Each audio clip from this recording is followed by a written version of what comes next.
Oke, bismillahirrahmanirrahim. Assalamualaikum warahmatullahi wabarakatuh. Selamat siang. Selamat siang, dokter. Oke. Sehat semua?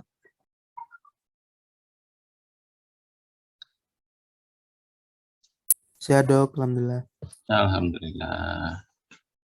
Ya, sambil nunggu kawan-kawannya gabung, saya berikan saja materinya. Atau ada yang mau bertanya sebelum saya dari topik, dari materi yang sudah saya siapkan di Hebat Learning, mungkin sudah ada yang baca, dan ada yang mempelajari. Ada barangkali yang ditanyakan? Tidak ada, saya akan coba jelaskan ya beberapa hal. Oke, kita akan bahas penyakit pada lambung, ya, stomach. About lateral, especially ruminan, jadi kita akan bicarakan for stomach juga. Ya, mereka punya lambung sebelum lambung sejati. Kemudian reticulum and omasum. Ya. Kemudian lambung sejatinya adalah sama seperti lambung sejatinya apa anjing, kucing, kuda, babi itu sama abomasum, ya. Lambung sekresi. Tapi di lambung modifikasi yang lambung depan tadi itu, nah ini ada beberapa fungsi yang lain yang tidak hewan-hewan yang lain. Yaitu sebabnya kemudian harus kita pahami. Kemarin sudah kita cermati proses-proses pencernaan di lambung, dan sekarang kita akan bahas penyakit-penyakit yang timbul karenanya. Ya, ini sudah saya singgung kemarin di pertemuan sebelumnya. Jadi kalau kita bahas penyakit di lambung depan pada ruminan itu banyak sebetulnya, ya. Tapi saya berikan beberapa hal, ini pun nanti mungkin saling terkait satu dengan yang lain, ya. Ada simple indication adalah peak acidosis atau ruminal acidosis begitu. Focal indication, kemudian reticuloperitonitis traumatica dan blood. Jadi beberapa hal ini mungkin akan saling terkait, ya. Kita bahas simple indication. Jadi kalau kita bicarakan ruminan digestion, itu mereka bergantung betul kepada pencernaan mikroba. Ya, sehingga kalau ada sesuatu yang mengganggu lingkungannya mikroba, tempat hidupnya itu, apapun terkait dengan itu, ya, baik itu nutrisinya, baik itu pH yang ada di lingkungan itu, membuat mereka tidak bisa bekerja dengan optimal, bahkan banyak kematian yang timbul dan jumlahnya berkurang drastis. Ya. Berbagai sebab itu akan menimbulkan itu nanti. Ya, pakan-pakan yang terlalu tua gitu ya. Tua itu kandungan tanaman, kalau di terlalu tua itu kandungan lignoselulosanya tinggi sekali. Ligninnya, zat kayunya tinggi. Sehingga itu butuh pencernaan yang lama sekali, ya. Walaupun mereka punya untuk enzim-enzim untuk mencerna itu, ya. Tapi butuh pencernaan yang membutuhkan waktu yang sangat lama, sehingga akhirnya menumpuk di dalam rumen dan tidak tercerna dengan segera. Nah, ini menimbulkan kondisi-kondisi indigesti tadi itu. Sementara kemudian hasil-hasil fermentasi yang diharapkan oleh sapi juga tidak tersedia, membuat mereka lapar. Jadi kondisi semacam itu nanti akan menyebabkan impaction, ya. Makanan-makanan itu sangat padat menumpuk di rumen, kemudian karena tidak tercerna makin lama makin banyak karena dia lapar, makan terus sehingga terus menumpuk di dalam rumen. Nah, sebab yang lain nanti kaitan dengan tadi itu, jumlah dari mikroba di dalam rumen itu akan berkurang karena berbagai sebabnya, termasuk misalkan pemberian antimikroba. Itu sebabnya pada ruminan dewasa maksudnya, pemberian antimikroba ini harus diperhatikan betul, dan sekarang sudah dilarang secara peroral. Dulu diberikan dengan tujuan untuk tujuan lain, ya, sebagai feed aditif, ya. Pemberiannya dalam menggunakan beberapa antibiotika tertentu dalam dosis yang kecil begitu. Nah, ini harapannya memberikan efek-efek pertumbuhan. Ini masih dipergunakan sebetulnya cukup masif di dunia unggas. Nah, itu kemudian menimbulkan masalah besar dikaji sampai saat ini, sehingga kaitan dengan masalah timbulnya AMR, ya, antimicrobial resistance apa itu, sehingga ini kemudian dilarang. Pada hewan besar sudah lama dilarang. Nah, sekarang pada poultry pun mulai dilarang karena masih banyak digunakan, ya. masih banyak dijual, masih banyak digunakan, dan masih dilacak terus. Jadi masing-masing saling berkilah antara dunia peternakan, maksudnya veterinary, ya, dengan dunia medicine di manusia. Ini sebab muasalnya dari mana? Apakah memang masalah-masalah yang di pengelolaan penggunaan antibiotika di dunia peternakan, especially in poultry, di tempat kita, atau sebetulnya memang ada masalah-masalah yang langsung digunakan di manusia. Jika nanti bisa terlacak, seandainya ada penelitian-penelitian bahwa itu memang bakterinya berasal dari hewan, misalkan begitu, berarti kita yang punya masalah. Tapi kalau tidak, sebetulnya memang masalahnya ada di human. Nah, ini, tapi itu akan berdampak pada ruminan, itu akan berdampak terhadap keberadaan mikroba di dalam rumen, sehingga mereka kemudian tidak bisa membantu pencernaan dengan maksimal. Nah, akibatnya terjadi indigestion, jadi pencernaannya, digestinya ada masalah. Oke, dan mereka karena sapinya bergantung betul pada pencernaan mikroba itu, ya tidak bisa mencerna sendiri, karena dia bergantung betul pada pencernaan. Apapun, termasuk yang tidak serat, ya, yang bukan serat tadi itu, yang seperti konsentrat itu pun akan sulit untuk dicerna, karena memang tinggal sedikit mikrobanya, ya. Jadi dipertimbangkan betul, jangan menggunakan antibiotika per oral. Nah, seringkali kemudian dipindahkan caranya pemberiannya secara parenteral, di luar sistem enteral atau injeksi. Nah, injeksi pun biar tidak setiap kali, setiap frekuennya terlalu sering pemberian injeksinya, dibentuk atau dibuat obat-obat yang long acting. Jadi karena dia akan dirilis lama, lepas pelan-pelan, sehingga punya efek yang panjang. Cukup sehari sekali saja. Walaupun efek obat itu sebetulnya sudah habis dalam waktu beberapa jam misalkan. Nah, tapi karena rilisnya lama, dia akan terus bekerja sampai sehari.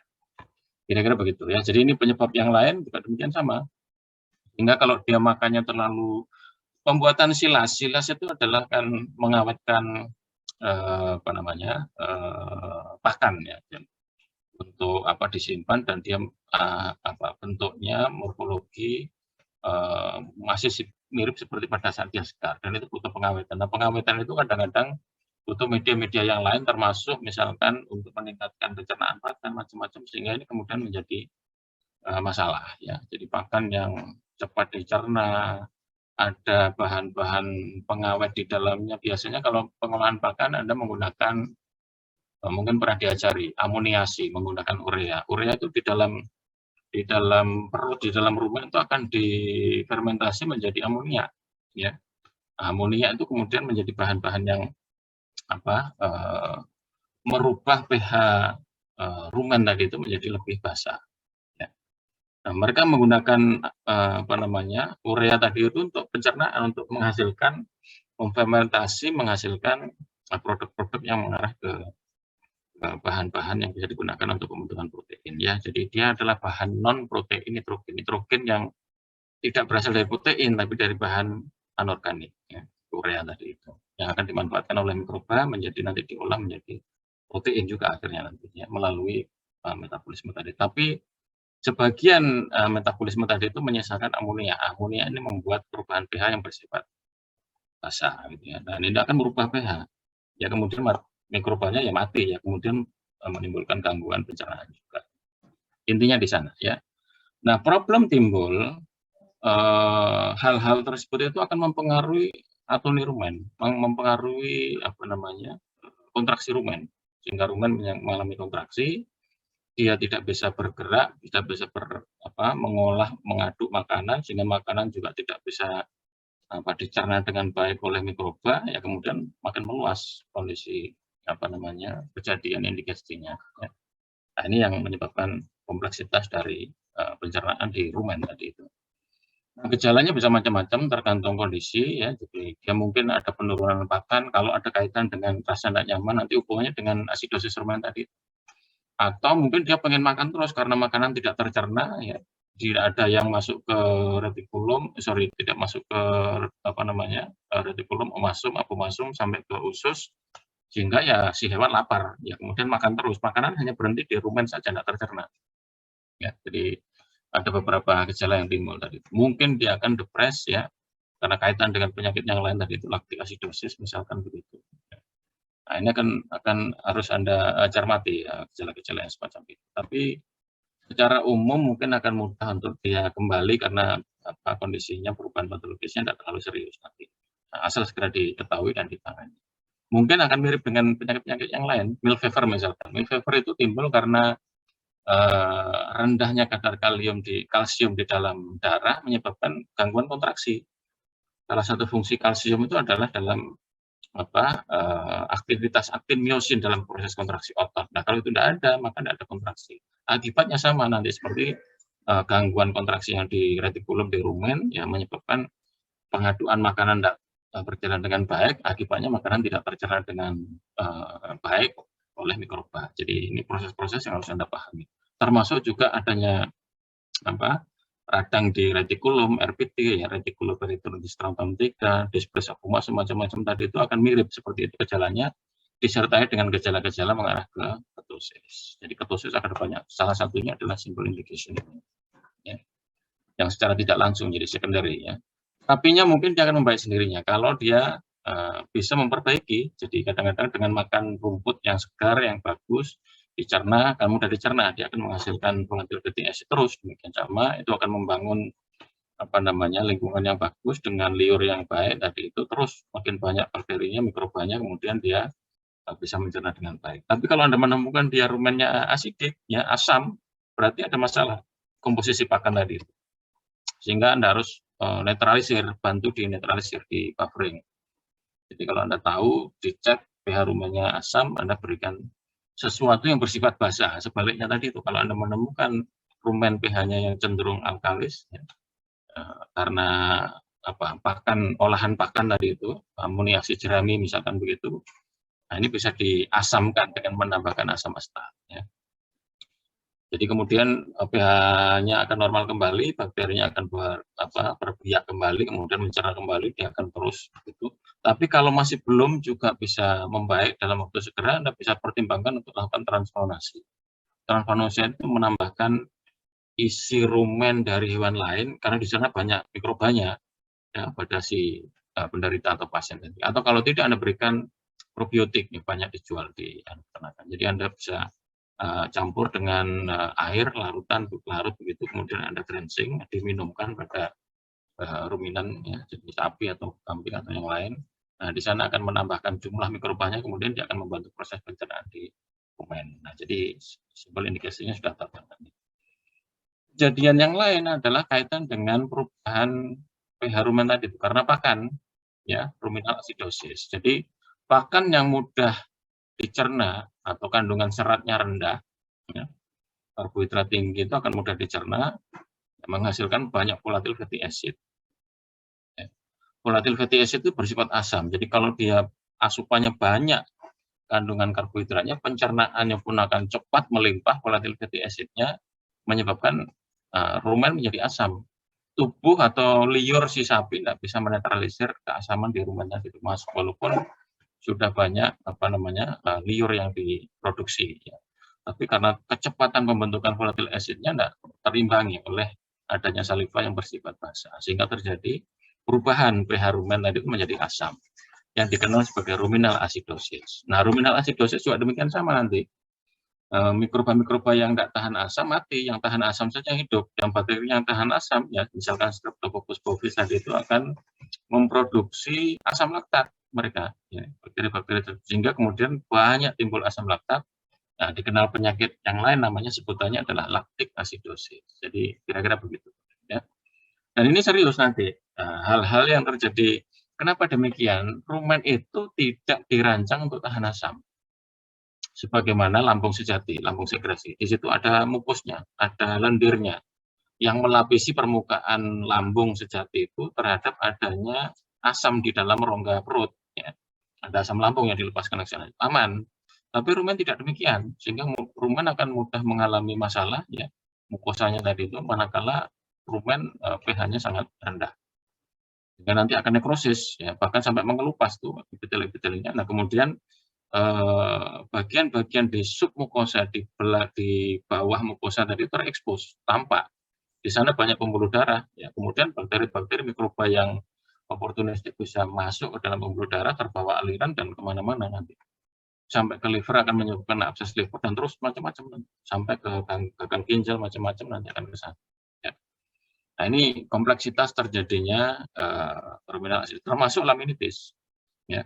Ini kejadian yang gejala ikutan atau gejala sekunder yang seringkali tampak justru itu laminitis, bukan masalah perutnya. Ya, kenapa demikian? Adanya keradangan di rumen itu akan memicu respon-respon inflamasi, termasuk adanya peningkatan histamin, yang itu juga punya pengaruh nanti pada vaskuler secara sistemik, termasuk yang di lamina, di teracak, di kuku. Ya. Sehingga kemudian terjadi vasokonstriksi di sana, kemudian tekanannya akan sangat tinggi. Tekanan intravaskuler dan lingkungan di situ akan sangat tinggi, menyebabkan nyeri. Gitu. Nah, kemudian selain nyeri, jadi membuat dia pincang. Selain nyeri, karena dia vasokonstriksi, aliran darah itu akan menghambat pengiriman ya nutrisi, oksigen, macam-macam, sehingga pertumbuhan kuku, perkembangan pertumbuhan kukunya menjadi terhambat juga. Seakan-akan lebih banyak diduga nanti oleh kawan-kawan Anda yang praktek dewan besar, kekurangan kalsium, padahal bukan. Penyebabnya bukan karena kekurangan, ya karena kurangnya nutrisi akibat vasokonstriksi, akibat adanya keradangan di rumen, akibat tingginya histamin tadi itu. Jadi ini akan menyebabkan larinya ke sana. Lebih sering nanti muncul gejala laminitis, pincangnya itu. Jadi kalau Anda menemukan pincang tanpa sebab, ya tidak ada luka, tidak ada bengkak, tidak ada perdarahan, tanda-tanda radang di situ, Anda bisa curigai dia punya masalah dengan rumen. Terutama pada sapi-sapi kerman yang banyak diberi makan konsentrat. Jadi, itu kira-kira lebih banyak. Nanti akan Anda temukan di sana. Nah, ini di luar negeri, di tempat kita lebih banyak produk-produk pasca panen ya. Seperti dedak, kaptul, golongannya itu gamblong, macam-macam. Mungkin Anda tahu gamblong itu sisanya pengolahan singkong gitu ya. Nah, ini proses terjadinya asidosis rumen ya. Jadi kalau ada pakan yang tinggi karbohidrat yang rendah serat, dia akan cepat dicerna, volatilitasnya meningkat, pH-nya akan turun. Nah, bakteri-bakteri atau mikroba yang tahan asam saja yang kemudian mendominasi di situ, yang lain-lain mati tidak tahan asam. Ya. Selama itu diberikan terus pakannya, ya terus seperti ini kondisinya nanti. Makin parah kondisinya, makin hanya didominasi oleh Streptococcus bovis saja, makin banyak dia memproduksi asam laktat, yang dikenal sebagai laktik asidosis juga begitu. Terus ini akan merusak rumen, gitu ya. Dan bagian-bagian tubuh lain akan tampak komplikasinya di sana. Ini adalah pengetahuan terkait dengan kaitan antara pH mikroba dan hasilnya. Ya, jadi makin dia rendah pH-nya, ya, makin hanya banyak mikroba yang tahan asam saja, gitu ya. Yang itu didominasi oleh mikroba-mikroba yang bisa memproduksi asam laktat sehingga asam laktatnya makin tinggi. Dan kemampuan dia didominasi oleh mikroba yang hanya bisa mencerna amilum saja. Sementara yang diinginkan sebetulnya yang lebih banyak adalah mikroba yang bisa mencerna selulosa. Yang itu hanya sebetulnya bisa hidup di antara pH-pH netral 6-7. Makin rendah dia makin tidak ada, makin sedikit kemampuannya dia. Padahal ini diperlukan untuk memproduksi asam astat, asam propionat, dan butirat. Jadi makin turun membuat dia makin hilang, makin habis, makin banyak yang mati, didominasi oleh mikroba yang lain yang tahan asam, yang itu banyak memproduksi asam laktat. Ya, gitu. Ini gejalanya tergantung kondisi. Ya, jadi si hewan kepekaannya, pakan yang diasup, ya macam-macam tadi itu. Sehingga ada kalanya dia cepat sekali atau perakut kejadiannya, ada yang subtle, ada yang subklinis, ya, dan lama, kronis, gitu. Jadi tidak sama. Bahkan kematian bisa terjadi, hati-hati. Kematian bisa terjadi karena pakan konsentrat ini. Jadi, nah ini harus Anda pahami betul mekanisme itu sehingga Anda bisa menjelaskan dengan jelas gamblang pada peternak. Kadang-kadang pernah terjadi rame di masyarakat karena penjelasannya tidak terlalu paham si dokter hewan tadi itu.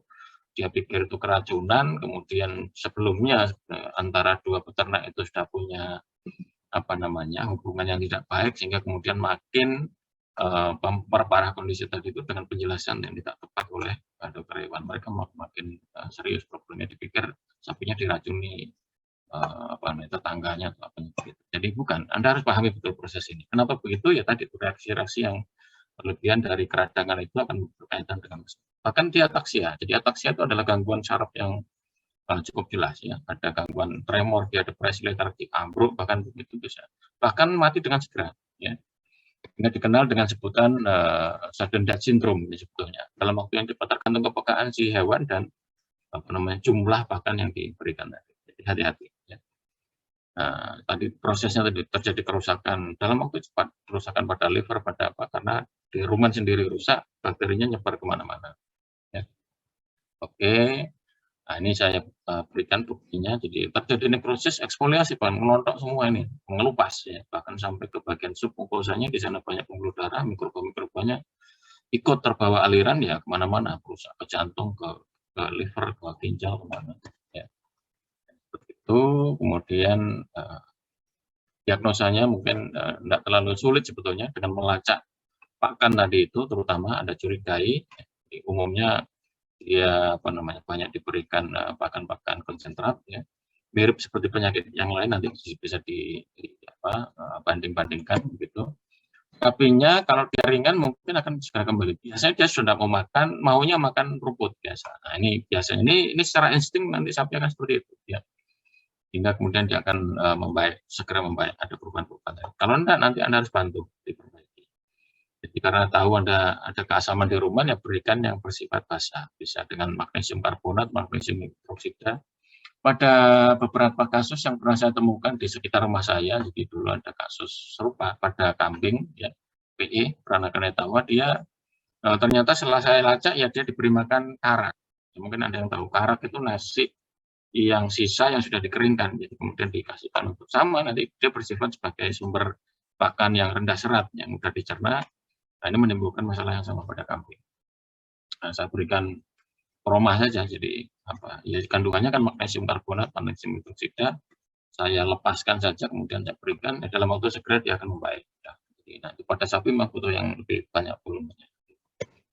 Oke, mungkin diperlukan, Anda kata ini berat, mungkin diperlukan fluoterapi. Kenapa? Terapi cairan itu karena biasanya secara kompensatif tubuh itu mencoba untuk mengobati dirinya. Jadi dengan memindahkan cairan ke dalam ruang rumen tadi itu untuk mengencerkan sebetulnya karena perubahan bentuk perubahan osmosis, difusi osmosis ya.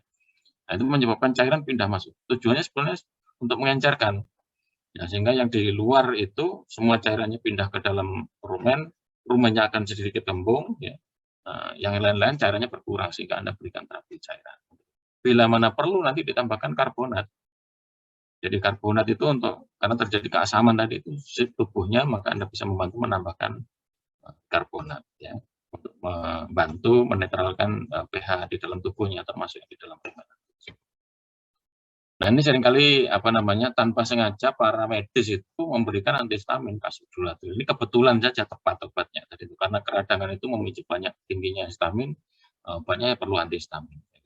Ya, jadi pencegahannya ya upayakan memberikan konsentrat tadi itu tidak terlalu drastis ya perubahannya. Karena tadi begitu drastis pH-nya akan sangat rendah karena volatility fatty acid-nya sangat tinggi, kemudian menimbulkan ketidakmampuan sapi untuk menetralisir itu dan terjadi keasaman pada rumen. Kita bicara focal indication, indigesti karena saraf gangguan pada saraf vagus. Ya. Nah, saraf vagus ini penting karena dia menginervasi dan bertanggung jawab terhadap keberadaan atau kontraksi organ-organ dalam, ya termasuk di rumen, retikulum, dan yang lain. Ini kompleksitasnya banyak, termasuk kaitan dengan RPT nantinya, ya. Jadi ini gangguan di saraf vagus, yang itu juga larinya ke retikulum nanti. Yang kalau ada kerusakan anatomis atau fungsional di sana akan mengganggu kontraksi dan sama kurang lebih dapatnya akan seperti ini. Cirinya apa? Cirinya dia akan mengalami indigesti yang kronis, yang kepanjangan, ya. Anda obati sembuh, dia balik lagi indigesti lagi, Anda obati sembuh, indigesti lagi terus dalam waktu yang panjang. Dan makin lama itu makin parah, progresif. Ya. Jadi cirinya adalah chronic progressive indication, terus intermittent, terjadi sembuh, balik lagi begitu, sembuh, balik lagi begitu. Nah, ini Anda bisa curigai dia focal indication. Nanti ada beberapa kompleksitas yang lain, nanti ditandai dengan beberapa gejala-gejala yang khas. Nanti ada namanya cardinal sign, gejala-gejala yang sangat khas. Nah, ini mirip seperti saya tadi katakan, kaitan dengan reticuloperitonitis traumatica yang di retikulum, yang berbagai hal penyakit yang di sana, karena di situ sumber kontraksinya, dan itu terkait dengan saraf vagus. Ya. Oke, nanti ada beberapa tipe, 1, 2, 3, yang tipe 1 itu nanti punya pengaruh yang dikontraksi di rumen, sehingga dia tidak bisa membuang gas hasil proses pembentukan fermentasi tadi itu, dan seringkali kembung dia akibat dari itu ya. Yang tipe 2 nah kaitan dengan masalah di saraf yang ke omasal ya. Sehingga dia tidak bisa kontraksi dan kemudian banyak menumpuk di situ termasuk sampai ke apomasum. Ya, apomasum motility sehingga makanan tidak bisa dikontraksi, tidak bisa masuk ke dalam intestinal, numpuk di dalam apomasum. Apomasumnya akan kelihatan lebih besar, kira-kira begitu. Nah, ini tanda-tanda klinisnya bisa symmetrical rounded ya dari beberapa tipe tadi itu. Ada yang kemudian kalau gangguan sampai ke yang tipe 3, gangguan yang di pylorus ya apomasumnya kelihatan membesar sehingga tampilannya bentuknya seperti bubble shape seperti ini. Ya. Jadi ini ciri khas kalau dia progressive chronic indication, ya berulang kali begitu.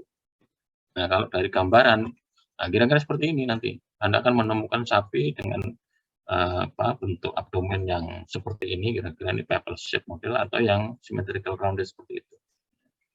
Nah, ini mirip seperti penyakit-penyakit yang lain, ya. Diagnosanya mungkin mirip seperti LDE, mirip seperti obstruksi, ya, jadi berbagai macam tadi itu sangat mirip. Dengan perbedaan Anda bisa lakukan uji-uji, eksplorasi rektal dan berbagai hal tadi itu untuk meyakinkan apa yang jadi sebabnya.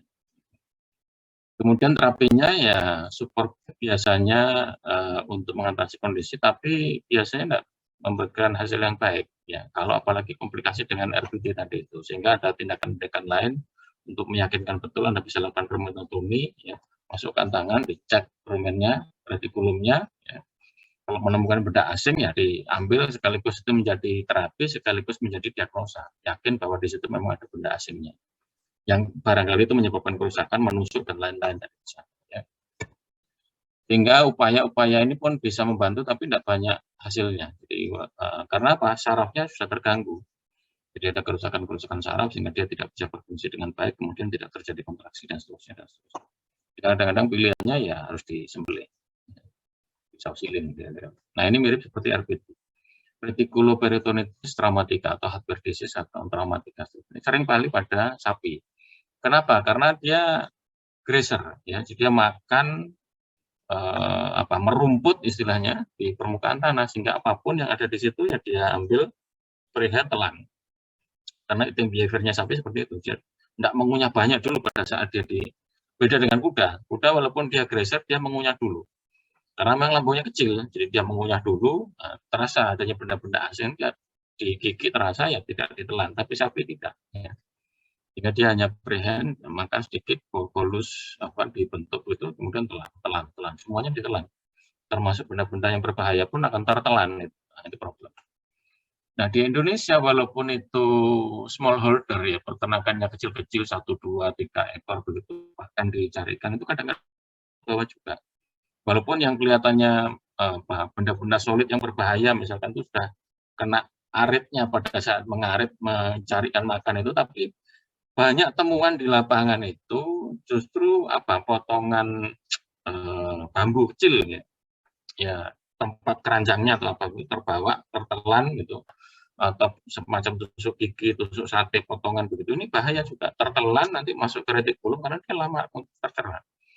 Itu masuk ke retikulum karena berat jenisnya cenderung lebih tinggi, jadi akan mudah ke bawah, ke lapisan bawah, sehingga retikulum tidak dikontraksi itu kan terus mengecil ya, menusuk nanti. Ya tergantung tusukannya. Kalau dia sampai tembus ya bisa ke kanan di sana ada hepar, ke depan ada jantung, ya tergantung kondisi itu nanti. Sehingga terjadi peritonitis, terjadi splenitis, itu tergantung kemana. Bahkan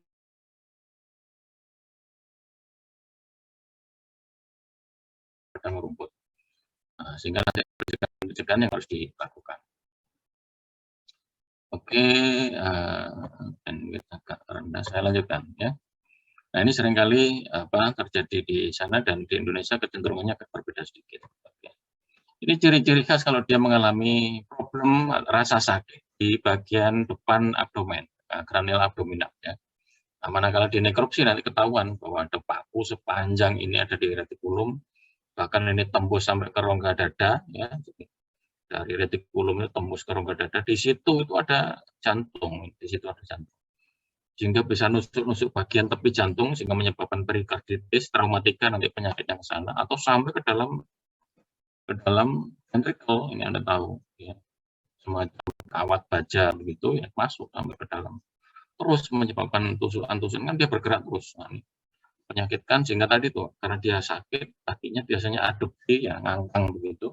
Nah, ini kepalanya terjulur kaku, ini punggung juga demikian sama sakit. Jadi kalau Anda Witherbeen test ya, jadi ini Anda remas ini harusnya dia akan ventrofleksi ya.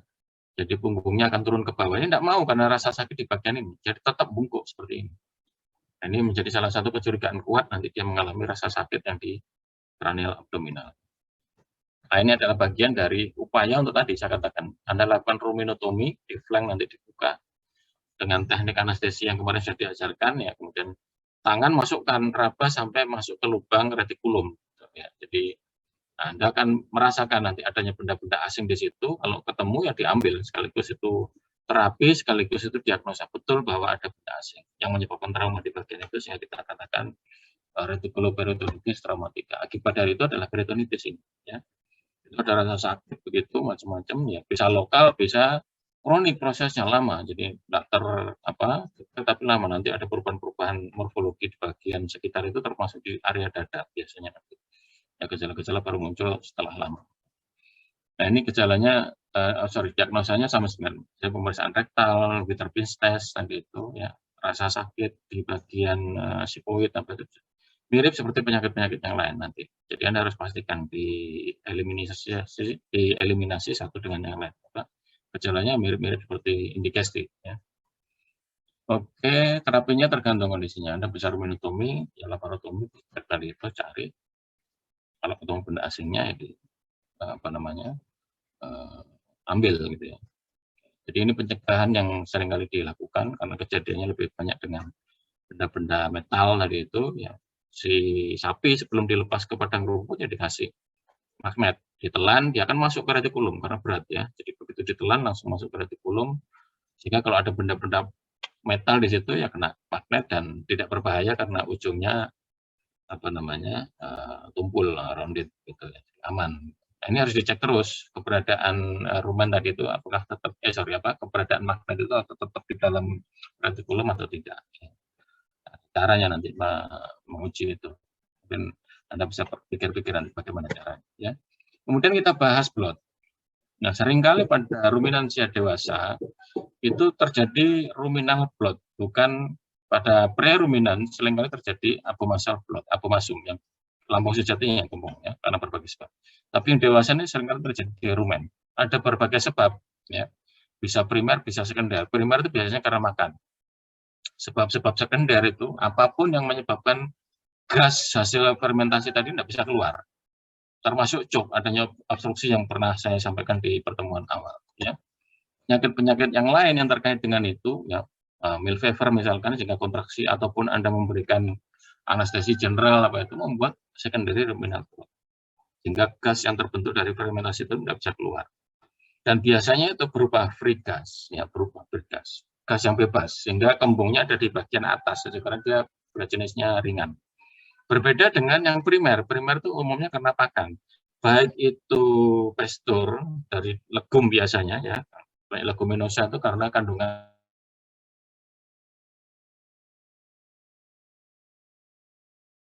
untuk semacam kompleksitas yang berupa semacam sabun sehingga akan terbentuk buih. Demikian juga feedlot, terutama nanti kalau remahan bentuk konsentratnya itu sangat halus, sangat lembut. Ini bahaya. Tadi itu sehingga kemudian dia akan sulit dicerna, dikunyah. Nah, ini menimbulkan terbentuknya semacam buih tadi seperti sabun. Nah, ini emergency case. Ini harus segera ditangani kembung tadi itu. Kalau tidak akan menimbulkan masalah karena kembung itu akan membuat perutnya membesar dan itu menekan toraks, ya, menekan rongga dada. Sehingga paru-paru akan sulit untuk mengembang, jadi nafas akan terganggu. Nah, ini harus segera ditangani. Kalau tidak nanti problem. Baik itu pada sapi, baik itu pada kuda, pada anjing, kucing sama. Jadi emergency, ya segera ditangani, segera dikempiskan. Itu tujuannya di situ. Nah, penyebabnya tadi saran primary ya karena makan ya baik itu di padang rumput ataupun di kandang, ya feedlot gitu. Yang secondary macam-macam, apapun itu yang menyebabkan gas itu tidak bisa keluar. Termasuk hipokalsemia akan terjadi atoni, gasnya tertumpuk di situ, termasuk Anda melakukan anestesi general misalkan begitu. Nah, ini ciri-cirinya ya, jadi sangat mudah untuk diketahui biasanya nanti.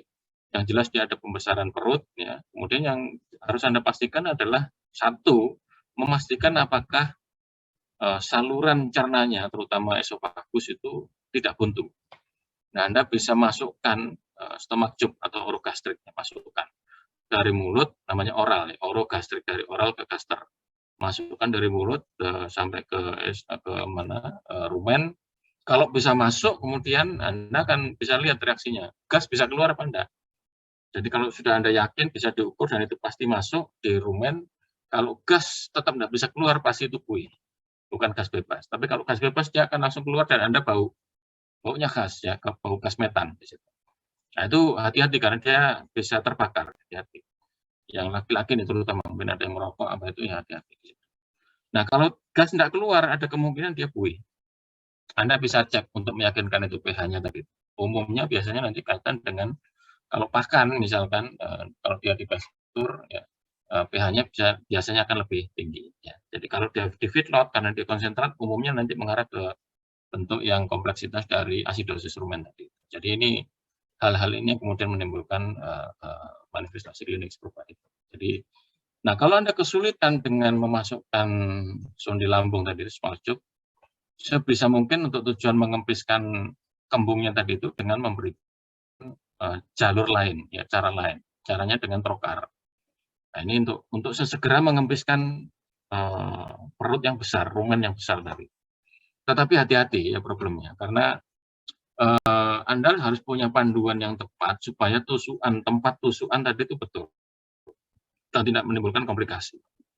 Kenapa? Di bagian itu dekat dengan pembuluh darah besar, di bawahnya lumbal, di bawahnya pinggang. Ya. Di situ juga ada ginjal, sehingga kalau arahnya tidak tepat Anda bisa mengenai itu semua, dan itu segera mati biasanya.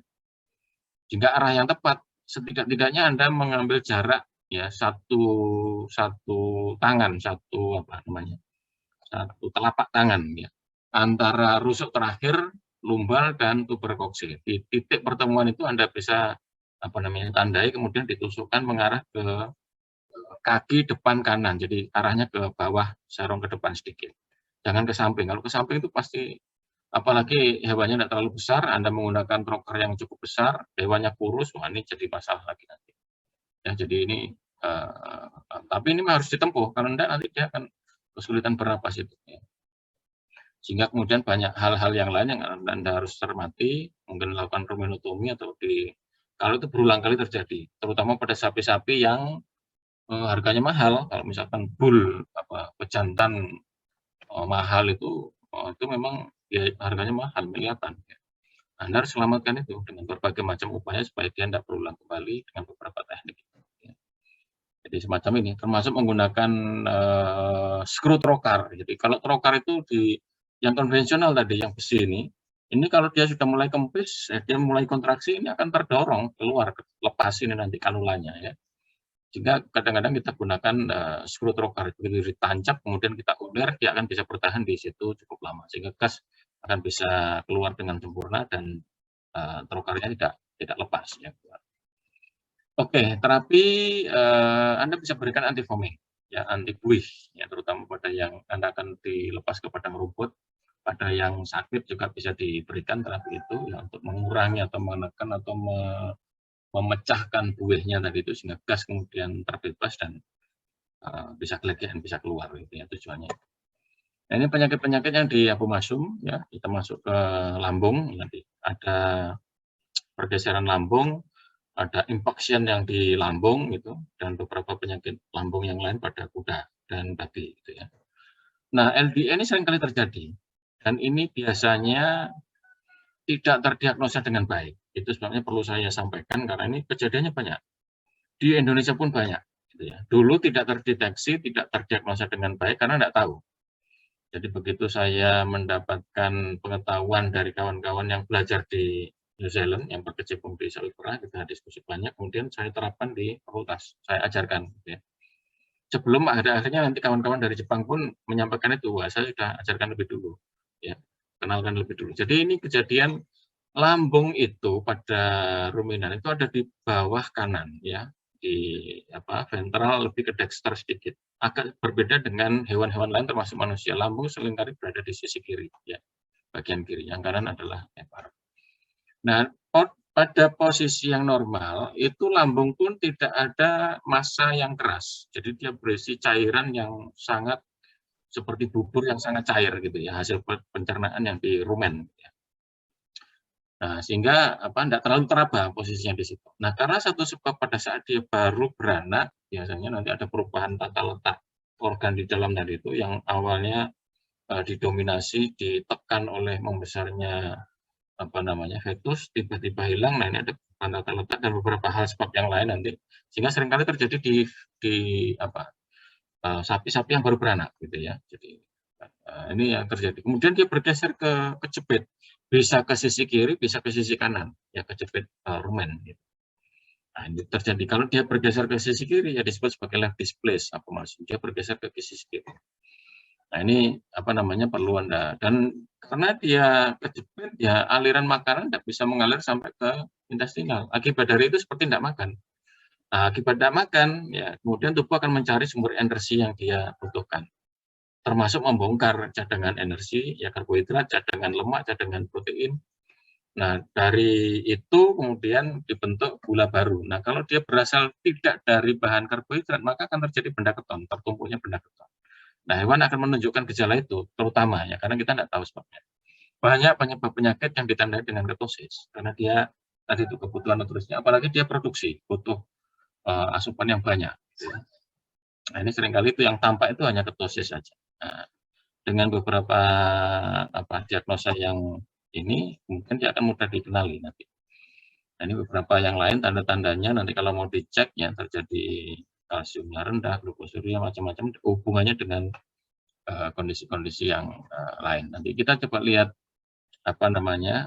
animasinya ya. Jadi perhatikan kalau kita berdiri di sisi kiri kira-kira harusnya itu penuh dengan rumen ya. Nah, dia bergeser lambung dari tabung masum itu ke sisi kiri kejepit oleh rumen. Sehingga kemudian ada tanda-tanda dia kembung di bagian kiri. Nah, kita ragu apakah itu apomasum atau rumen yang kembung gitu. Anda harus pastikan ya dengan teknik yang kemarin saya katakan dengan lip tongue test itu. Jadi kalau Anda sudah cek dengan perkusi dan auskultasi, di situ ditemukan betul-betul dia kembung, Anda perhatikan ambil sepertiga bagian itu kemudian Anda injeksi, aspirasi, ketemu cairannya diperiksa. Kalau dia cairannya pH-nya cenderung asam karena memang dia asam lambung dan tidak banyak mikroba di situ, yakin bahwa ini adalah apomasum. Ya. Jadi artinya terjadi pergeseran lambung yang posisinya di kanan itu bergeser ke kiri. Nah, kira-kira begitu. Oke, saya tunjukkan yang di sisi kanan. Ya, jadi pada prinsipnya di kanan bawah dia bergeser ke sebelah sana, sebelah kirinya si sapi. Nah, ini namanya adalah left displace apomasum. Dia bergeser, ada kalanya nanti dia tetap ada di sisi kanan. Oke, saya lanjutkan. Ini caranya untuk mendiagnosa tadi termasuk lip tongue test ya. Saya tunjukkan ini bagian untuk mengetahui seberapa luas kira-kira viskusnya kantong yang terjepit tadi itu dengan perkusi dan auskultasi. Kemudian terapinya ya mau tidak mau sebetulnya yang paling bagus adalah dengan reposisi, ya, bedah biasanya ya. Karena dengan terapi medis nggak bisa membuat karena dia kejepit. Ya. Nah, upaya yang lain mereposisi, mengembalikan ke posisi yang semula biasanya dengan bedah. Tapi masih memungkinkan kalau Anda menemukan dia dengan rolling, dengan diputar, dengan digulung, ditempatkan posisinya yang awalnya dia berdiri ya, punggung di atas, kakinya di bawah, ini diputar. Sehingga kemudian dalam posisi yang dia telentang ya, ventrodorsal. Sehingga kakinya di atas, punggungnya di bawah. Sehingga dengan begitu bagian ventral, bagian perutnya tadi itu lebih longgar. Sehingga kemudian Anda bisa goyang-goyangkan, harapannya gitu kan, semua visceral akan turun ke bawah ya, ke tanah, ke permukaan. Sehingga bagian ventral itu akan lebih longgar dan itu harapannya kemudian apomasum akan kembali ke posisinya. Anda coba cek lagi, berdiri lagi dicek, masih belum, putar lagi terus. Ya ribet banget karena hewannya gede, butuh tenaga yang banyak. Ya. Sehingga pendekatan yang lain adalah dengan surgery ya. Jadi manakala tidak menginginkan itu bisa dilakukan yang rolling dulu kan. Dan ini pencegahannya ya. Kemudian ada RDE. Jadi dia tidak bergeser ke kiri, tapi tetap di kanan, tapi kejepit. Bahkan ini serius, karena ada potensi dia montir, ya, volvulus atau torsio nanti di situ.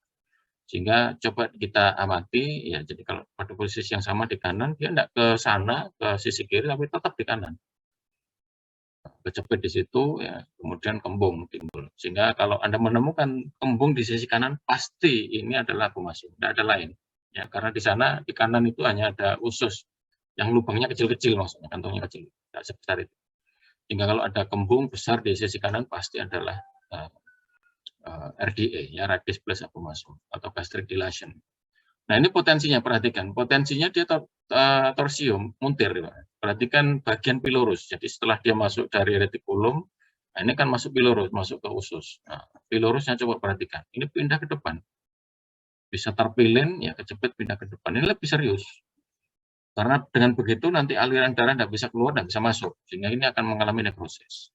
Jadi, nah ini lebih sakit biasanya. Nah, ini lebih serius, gejalanya akan muncul lebih serius karena tidak ada cairan pun yang kemudian bisa masuk ke intestinal dan tidak bisa diabsorpsi, sehingga gejala-gejala shocknya akan lebih cepat terjadi. Ya. Oke, yang dari depan mungkin tampak sedikit, saya tunjukkan.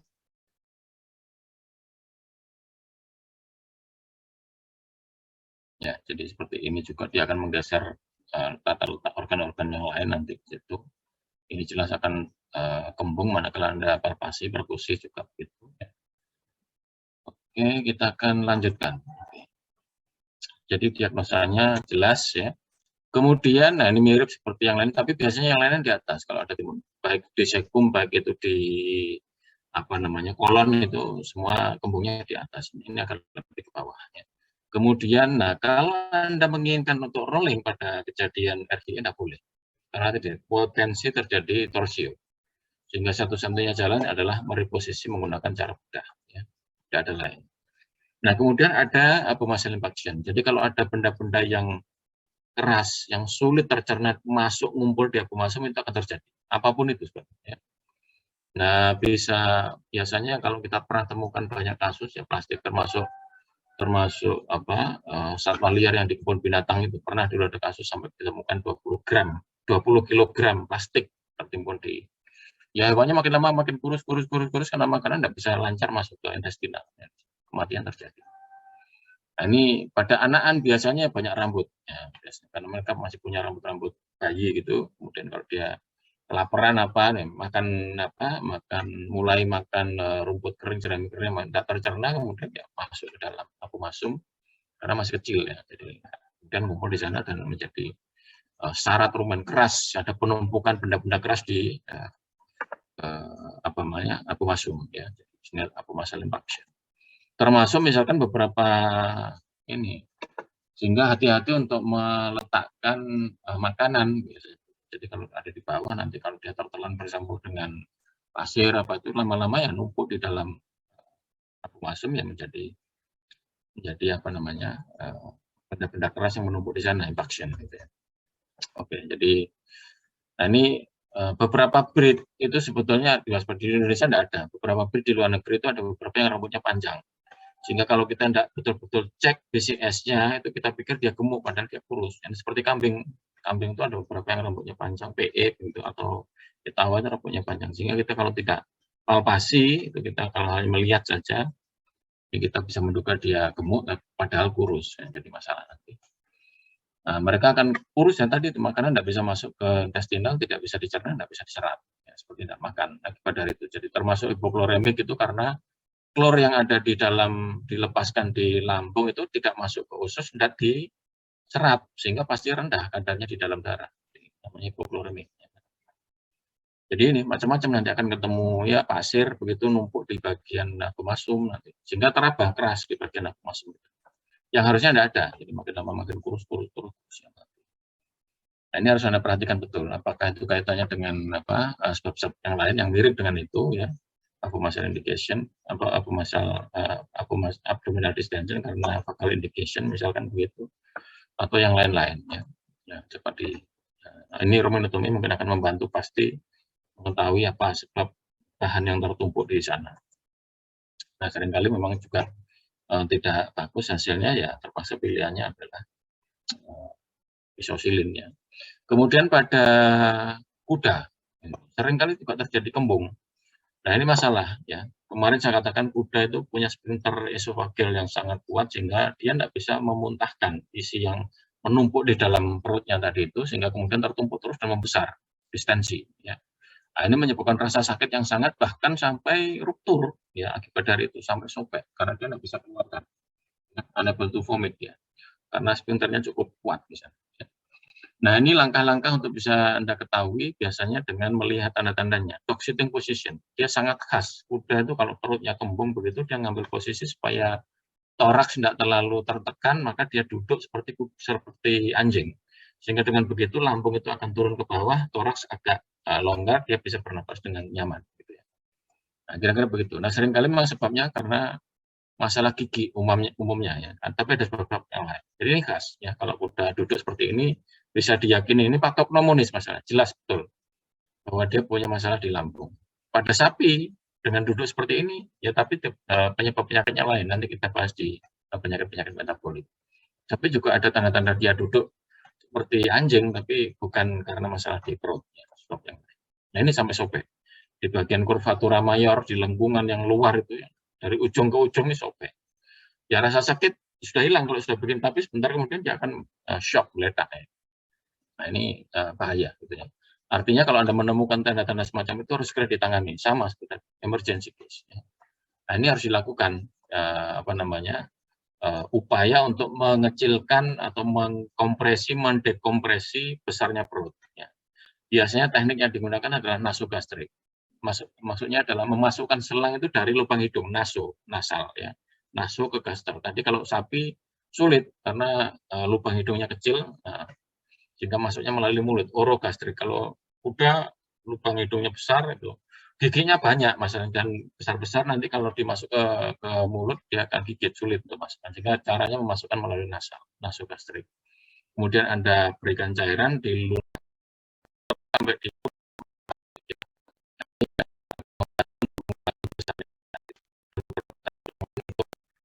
mempercepat kontraksi dan supaya segera masuk ke ini tekniknya gitu ya. Kalau enggak nanti dia petah ya, sobek ruptur. Nah ini terapinya. Jadi karena dia sangat sakit nyeri, nanti tata laksana untuk kolik bisa dilakukan, termasuk untuk pain control gitu ya, terapi cairan macam-macam dari itu bisa dilakukan, termasuk laksatif yang diberikan. Nah ini ulcer juga sering terjadi ya pada kuda maupun anakan karena berbagai sebab ya. Hati-hati juga dalam pemberian terapi antiinflamasi karena itu nanti punya pengaruh ke mekanisme proteksi lambung gitu ya. Jadi karena di sana ada satu mekanisme yang mempertahankan supaya lambung itu tidak rusak akibat adanya asam lambung. Dan itu melibatkan siklooksinase ya. Jadi satu yang dia normal. Tapi obat-obat antiinflamasi ada beberapa yang tidak spesifik untuk menekan siklooksinase 2 yang terkait dengan inflamasi atau peradangan patologik ya. Sehingga siklooksinase 1 pun akan dihambat, sehingga dampaknya nanti akan seperti itu. Terjadi peptic ulcer, terjadi kerusakan bagian epitel, terus bahkan sampai bolong, perforasi. Nah ini kematian bisa terjadi. Hati-hati menggunakan itu ya. Pada babi juga demikian sama, ya kurang lebih sama. Pakan-pakan tertentu nanti akan menimbulkan masalah dengan mekanisme pertahanan di lambung. Sehingga kematian terjadi karena perforasi juga bisa terjadi, melena kalau tidak adanya darah kemudian campur dengan pakan yang di intestinal tercerna kemudian menjadi hitam di sana. Dan kalau perdarahannya terjadi terus karena peptic ulcer tadi itu ya anemia dan seterusnya nanti akan begitu. Ya, kira-kira itu yang saya sampaikan, mudah-mudahan bisa dipahami. Barangkali ada yang ditanyakan? Minggu depan kita akan bahas penyakit di intestinal ya, baik small intestine atau di large intestine. Nah, kalau tidak ada, saya akhiri. Mudah-mudahan bisa dipahami. Silakan, nanti akan coba saya share ya, bahan kuliahnya. Kemudian Anda bisa dalami kapanpun Anda mau, ya, diulang-ulang untuk bisa menarik. Beberapa yang lebih detail ada di buku, nanti Anda bisa baca di sana. Oke, saya akhiri. Terima kasih. Assalamualaikum warahmatullahi wabarakatuh. Waalaikumsalam warahmatullahi wabarakatuh. Terima kasih, Dok. Terima kasih, dokter. Ya. Terima kasih, dokter.